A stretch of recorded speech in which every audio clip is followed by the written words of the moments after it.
Well, thank you for staying with us on the AM show. We greatly appreciate your time with us. But as we get ready to wrap on the show, we have something very important to discuss with you.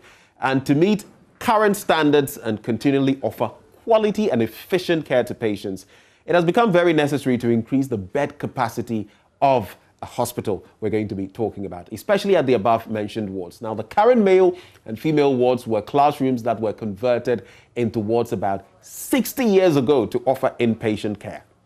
With the steady growth of the population at the Kwahu West municipality and with the hospital serving as a referral center, patient inflow has invariably increased, thereby stretching the capacity of the facility. I'm talking about the Holy Family Hospital. And that's why this morning we're having this conversation, because we need your help. We need your aid. The people there need you. Joining us for the discussion, Reverend Father Derek Mauli, Administrator with the Holy Family Hospital, and Dr. Isaac Entry, Medical Director, Holy Family Hospital. They both join us for the conversation. Rev? Yes, my Doc, brother. thank you for joining the conversation. Thank you very much. So I've been reading about the Holy Family Hospital, and you've been around for a very long time. So just give us a brief bit of history about what this hospital has contributed to not just the Nkoko area, but beyond. Well, thank you very much for the opportunity. We thank the management for this opportunity. The hospital was established in 1949, so we are 72 years old. Wow. And it was begun by the Holy Spirit Sisters, the SSPS sisters we call them. They started it, and they worked so hard. It will amaze you that they even used their salaries to start the whole thing. And then later on, the diocese also came in to help it. I mean, the Koforidua Catholic Diocese. It serves the Nkoko, Kwahu West municipality, which means that it serves also as a referral center, helping all the surrounding facilities so that healthcare can be delivered to the people in the municipality. Okay. Yes. So I know about Catholic hospitals, I mean, from Bator, from other places across the country, and what you do. You're helping the system so that, healthcare is well catered for within the community. But Doc, tell me, the male and female wards, and that is why, because the structure in question, you need more capacity. The male and female wards, how long has it been since we even had any construction work or any add-ons when it comes to, bed capacity and all of that? Tell us. Thank you very much. So the male and female wards, as Administrator rightly said, was a classroom block which was converted to a ward just to serve as the male medical and surgical wards. So we admit patients from the emergency room and the OPD to the male medical and surgical wards. And the capacity is not that much. We want to increase the capacity. I mean, you and I, we are all aware of the no-bed syndrome that is all over the place. There are a lot of factors that contribute to no-bed syndrome, but one of it is capacity of the place. Sometimes patients are delayed on duty at the emergency because they have been admitted, but cannot get beds on the ward because the capacity is very low. So this one is a story building, a proposed story building with modern facilities. And then these days, people usually want to get their privacy, not the traditional long dormitory kind of ward. These ones are more secluded, cubicle or room by room. Yes, private rooms, some one per person, two per person, at least to create some privacy. Right.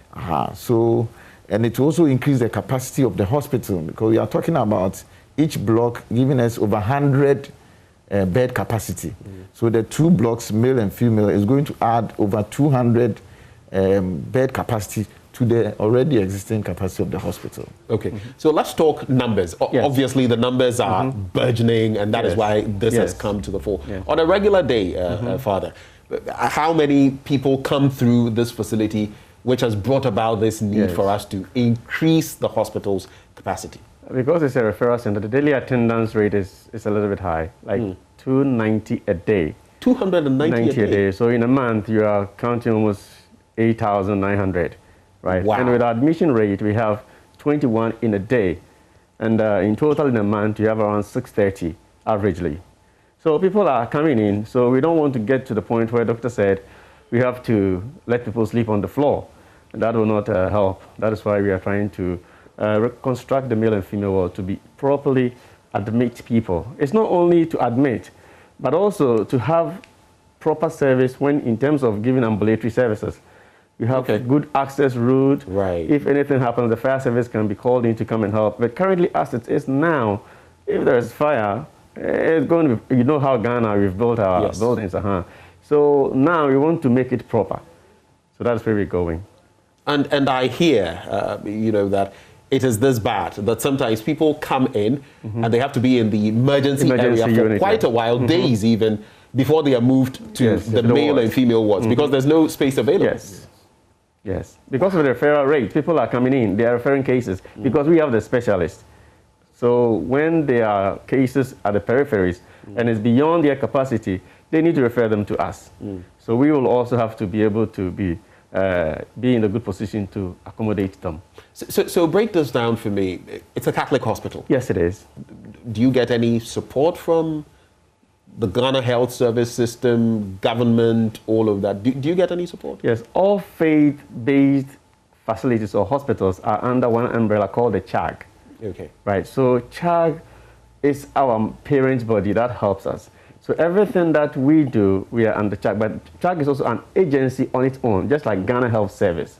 Okay, so under CHAG, we are also under the National Catholic Health Service. Okay. Yes, we get help from the government in terms of payment of salaries, because all the stuff there, the government pays, they're the salaries for us. In terms of provision of some medications, donations that come in. But in terms of capital projects like this, we have to start, and if the government would like to help, that would be great. But normally it's a little bit, you know what I mean? Yeah. It doesn't come really. It doesn't readily come. So in terms of infrastructure in the West, in terms of building capacity that is up to you we have to do it. Great. So Doc, I'll come to you now. You want to build your capacity. You want to aid many more people in the community and beyond. And you have two projects that you are working on, two ward blocks that you want to put up. Tell us a bit about this drive and what has been achieved so far, what is left to be done. Yes, thank you very much. So the male and female ward is for the surgical and medical units. If you look at the Kwahu enclave, I mean, when I talk about Kwahu enclave, from the Abetifi constituency through Imperial constituency, then Nkoko constituency, that's the Kwahu West municipality, and even to some parts of Ashanti region, and even some part of Etiwa, some part of Brim North, they all refer to Holy Family because we have the capacity in terms of human resource. That must be some pressure. We have a lot of specialists.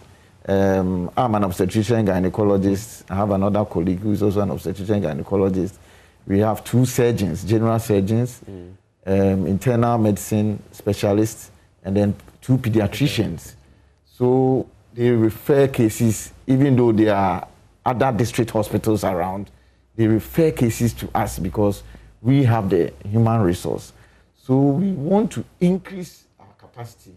And the population is also growing. I mean, currently, the Nkoko, that is a Kwahu West municipality, we have about 120,000 from the about 120,000 from the last population and census. So the project is for the whole. I would even say for the whole country because Nkoko is strategically positioned. You know, we are between the two big cities. I mean, talk about Accra and then Kumasi. It's in the middle. Accidents are coming in. The last time, my own club, Kumasi Ashanti Kotoko, was involved in an accident. That is where they were. That is where they came. A lot of accidents so on our roads. Tell us about those two facilities you want to put up, and basically how much it's going to cost us. What really we need, because we need help, we need people, and you can see some footage there from the hospital. Let me come to you, Padre. So you need to put up these two facilities. What are the timelines? How much is involved? What sort of help do you need? Okay, I will start and then he will also continue. There are 2 blocks, but they are joined together. Okay. So currently, what we are requesting the general public and well wishers to do is to help us raise funds, equipment, and furnish the whole building. The first part we are going to do it in 2 phases. There are 2 blocks in 2 phases. So the first one will cost 2.9 million. Okay. Without equipment. It's only the building itself. Okay. It's 2.9 million. So if you put the 2 buildings together, you're hitting 5.8. So that is the cost component of it. Okay, and how can, so we're looking at some 5.8 million Ghana Yes. cedis. That is what you need to just put up these 2 structures. Of course, Yes. from there, there would likely be assistance in terms of equipment and even, Sure. like you said, government just might assist with paying Payment, yes. staff who are sent there. But how can people make contributions? How can people make contributions?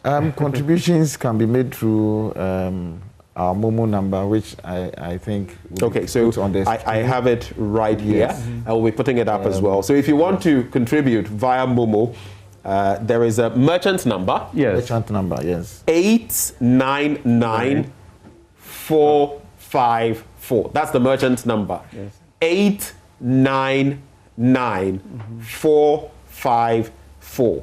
I'll repeat. 899454. If you want to use the MTN Momo number, that is not a merchant number, the normal number, 0559 239 060. That is 0559 239 060.